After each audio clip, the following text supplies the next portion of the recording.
16. ise ders-i fıkh müyesserden. Nahmeduhu ve nusalli ala Resulihil kerim. Muhterem Müslüman oğlum, dersimiz bardı dehreti podiyan dağıtlara.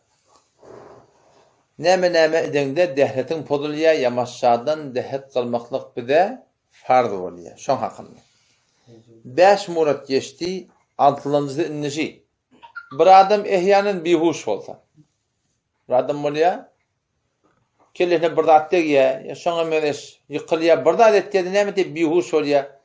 Awal dehreti bağmışdyk. Sonra bihuş bolan hor hukm edilýär, şoň dehreti poduldy. O näme diýip? Şonki adam sen şu ýatağında emmanyň gawşy emmanyň ýyl çykýany bilen.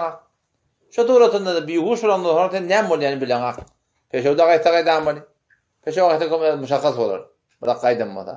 O şoň emmandan ýyl dapda çykan boli. Bilmänlik diýerekdi. Şu taýdan meni dehet podulýar goýupdyr. Ýedilenjen bir adam diýerli edip. Bir adamyň tutgoýy bolýar. Kullun diýerliye özüniň akylyň huşdan çykýar. Bir adam eger şo tutgoýy bolsa hakka tutgoýy çykyp tutup da evet ihtiýaryndan çykan ýerine şol adam da o dehet bolsa ýamaşdan dehetini täzelemeklik şon boýunda far. Fikirlerinizden näme bir adam mes bolsa diýipdir. Aragysda kullun akylyň huşun ellemek mes bolsa ol adam da dehetini namaz okuyacak o ýamaşdan täzelemek gerek. 9-dan olmaty ki bir balyk adam. Balyga bolsun özi oýa bolsun bir namaz ki şonna rükûli secdeli namaz bolsa şonna gülse şol adam näme diýär dehet podulýar. Bir adam ikenen balyga bolsa, ikilenjen özi oýa bolsa, üçlenjen bir namaz ki rükû secdeli bolsa şol adamı näme diýär? Şol namazda gülse, şol adamı näme diýär? Dehreti podulýar diýipdir. Pedonda näme diýjek bolýar? Balyga bolsa diýip aýtdyk. Bir oglanjyk eger namazda sen gapdalynda du, heniz balyga bolan da ýok. Balyga bolmaklyk näme bilen bolýar? Balyga bolmaklyk ihtilami bolmaklyk bilen bolýar. Ihtilami bolmak diýerler näme? Şol erki adamyň gije ýatyp diýişinde birda köpde turanda bir akty birda görýär, şoňa ihtilami diýip aýdylýar. Türkmenler näme diýýärler? Şeytan boldum diýerler. Ýaşa turatynda barahim şol öz balygalygy, şol barahim abi meni şo şehweti çykmaklyk bilen belli bolýar. İnsan erki adamyň balyga bolmaklygy şo bilen bolýar. Adam şol ýaşy ýetmeden beri namaz okuyup ýa, oňa ene tan terbiyetine bar 7 ýaşynda namaz öwredilipdir, okuyup ýa, 10 ýaşynda, 11 ýaşynda balyga bolmadan öňçe şo bir oglanjyk namazy gülasa, oňa sen bar ýamaşdan dehet kılıp aýtmaklyk gerekdir. Şu turatyndan eger barahim bir adam namaz okuyupdy, hamana haýsy bir namazçy 5 wagt namazyň bir namazdan nefil okuyupdy. Namazyň içinde uklasa, bolýan da derýa gidipdir, gaty bir gynçylyga çypdyr, ýadapdyr. Oň şu turatynda barahim namazyň içinde uklasa bilýän. Şu turatynda namazyň içinde uklap da gülse, onda dehet bolmaýar. Şunda bilemet ýa-da. Eger ehýanyň namazyň içinde bir adam uklasa, uklap bedi qabarahim yan suratynda namazyn içinde gülse, şol adamyň dehreti podulmaýar. Toran taýda näme diýdi? Rükûly secdeli namaz diýdi. Eger bir adam jinaza namazyda bat duranda birden gülse, ýa secde tilawatda gülse, onda da näme diýdi? Dehret podulmaýar. Pedonda haýsy namazda dehret podulýar, gaty gülmeklik bilen bir namaz ýa-şoň rükûsy bar, secdesi bar. Bizden secde tilawatda jinaza namazy podulmaýar. Balyga özde pedonda ýymyk olan namazyň içinde gülse dehret bolmaýar. O üçlenjende näme? Ýanky özde näme bolan baly ýanky oýa bolmaly. Ýani okuýun şuna şeýle murat pişede, onda da şoň dehreti podulmaýar. Şeýle bir murat ki bar ahyn şol bilen näme diýär? Dehret podulýar namazya başladan şoňa dehet kılmaklyk gerek bolýar. Hop indi ştada bir sidatla bar ki zahiren dehet podýan ýalak. Dehret podýan adamyň meňde istatla bar. Ýöne näme diýär? Dehreti podulmaýar. Aşağı ki vuzu bana nemişe kanat. Umura ati başa kanan dahi vuzu müşabahattarın meňdeşligi var dehret podýan adamlar. Veliken vuzura nemişe kanan. O bir näme? Döýsen dertte geçdi. Keten bu dediň ganapdyr. O bir şiýa şeýleje ganan ýerin bir keten ýerin bir öňe bir ýarzak bolýar, bir şiýarzak bolýar. Şu taçypda durupdyr. Gan daşaryk akandady ýok. Şu oýjakda dursa şu turatynda emmandan gan çykdy men diýipdi barahim ýamaşan dehet kılmak gerek. Eger şu zaýyndan barahim tüýsipde başarýlyk akmady.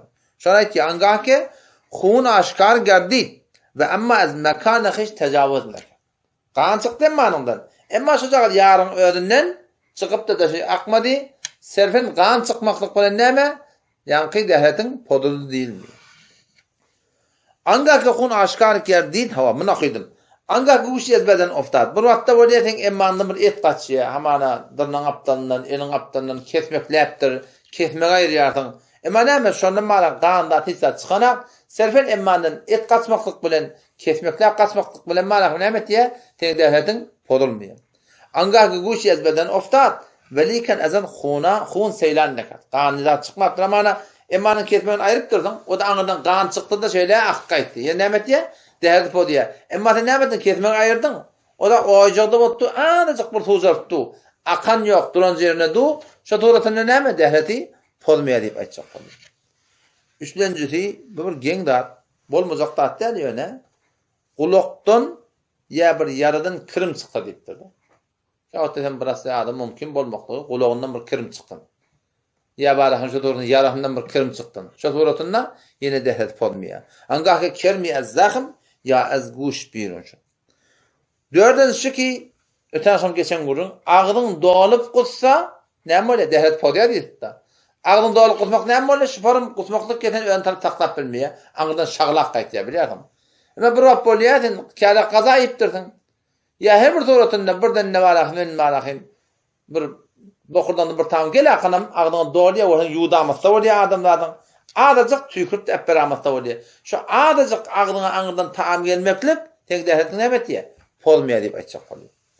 Angah ki şahsi qaykar velikan anqay be fuliye dahane annabut. Qutuptur yani adacık qutuptur. Şu tuğratında nemet diye devletin polmaya. Beşincisi neme? Ağzından qaqılık geliyor. Qaqılık kan olsun, ad olsun her bir tuğratında adamlardan devletini polmaya. Angah ki şahsi belgam qaykar Khah belgam endek bud, khah besyar fark etmiyor. Aklınızdan şumur et ki, bir adam namazda yatıyor biliyor musun? Namazda yatıyor, yani namazda yatmaklığı şu namazın halatında dur. Yani hemen duran yerine yatıyor. Ya rükûdi yatkaliye, ya secdede yatkaliye, ya kavmu oturan yatkaliye. Şun oturmaklığının öğreti sünnete mutabık. Yani kıyşat beten nadı yok. Ya yakayanı oturup bırakayım dediğin sonra yatan nadı yok. Yaşamamız başta bir sorun yatan nadı yok. Namazın heyetine yatkaliye adamlattı boluyor. Şu halatta eğer bir adam yatıp kalsa namazın halatında şu da devlet olmuyor. Angah ki namaz guzar der namazı hiç habit. Khah der haleti istadan habide başar. Ya der haleti nişesten ya der haleti rükû ve secde. Eğer şunançı şahs besifeti sünnet bu. Sünnete mutabık namazı kılıp durmadı yatıp kalsa bu da nemeti devleti olmuyor diye açık oluyor. Habemi göreyim. Vaktimin tokandımı. Biraz vaktimiz var. O bir neme angah ki şahs daray vuzu der hali habit ki maqadan ber zemin jaygir bud. Bir adam hop uqlaptır öten şamut derte geçti. Bir ayağın kaptan qaldırıp uqlaq qalsa ya uqlaptır sonra marafını kaptan yan kaptan yatsa devletin boluyor. Ama taraf neme en şimdi oturuşmuyor otu yanmaşlar yerde uğruq yerde du. Şu doşuna marafına yatıp qaldı. Yatmaklık yok neme desen şu kullan qıyşap yatmak devletin boluyor da sen. Oturan yerinde oturup yanmaşlan yerde bolsa şu tuğratını devlet olmuyor. Angah ki şahsı daray vuzu der hali habit ki maqadan ber zemin jaygir bu. Hakka jaylaşıp oturmada müşkül yok. O tekkidenisi neme angah ki aleti merdi xuda bir de sıkışlamış. Öz aletini, öz qavat yerine emeti eli bilen şunu tutsa onu da devlet olmuyor. Ya başka bir denana eldirmeklik bilen ama öz denanın emmanı belenşini eldirmeklik bilen buna da devlet olmuyor. Bu onlardan angah ki şahslar halde kap ta'alluq işte azdas dade ve terhi meylan kar. Yani varahim uqlaptır. Uqlaptı varahim bir neşeli imedekler kitiye kaptala. Kulem varahim yanmaşları yerden juda bolana. Yani buram imrük kitiye de şeylerlin şu tuğratında olan nemeti adamlardan devletini olmaya deyip açık oluyor. Hop inşallah inni diyetimin barda qosla. Qost etmekinin tertibi inşallah Allah Teala tevfik verse onu ertaşan başlar. Vesselamu aleyküm ve rahmetullahi ve berekatuhu.